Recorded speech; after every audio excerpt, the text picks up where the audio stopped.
Okay. Economic, trade and agribusiness analysts have identified early signs of macroeconomic stabilization as a key achievement within the first 120 days of the Mahama government.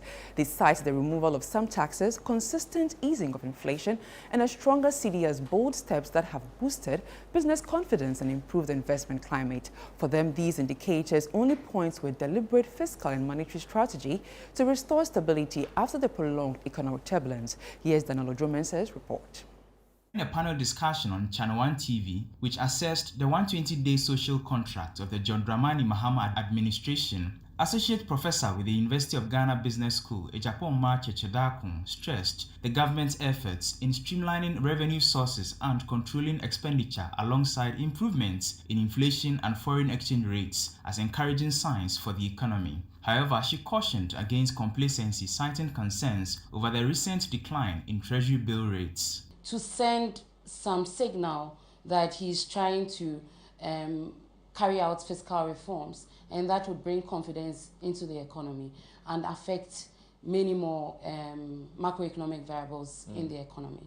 So but I look at what is happening with the Treasury bill rate currently. It tells us that he has reduced his borrowing, or the government is reducing its borrowing domestically. Of course, we've been shut out of the external market, the ICM.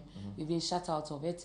And so once the Treasury bill rate reduced drastically, it sends a signal that he's reducing his borrowing appetite. My only problem with that was that I thought it should have been done slowly.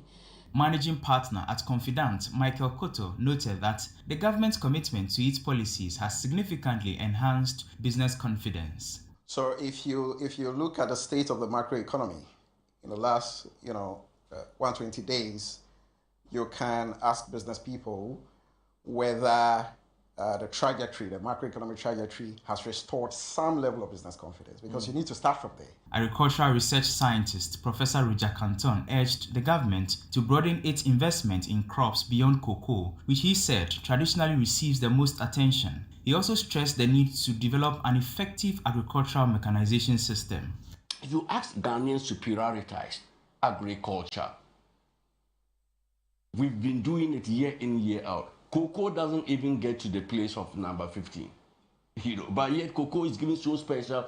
In fact, cocoa's with this attention is far better than all the other crops. Who eats cocoa overnight? The stakeholders have also underscored the need for better coordination in implementing the 120-day social contract. For ChannelOne Business, I am Daniel Odromensa.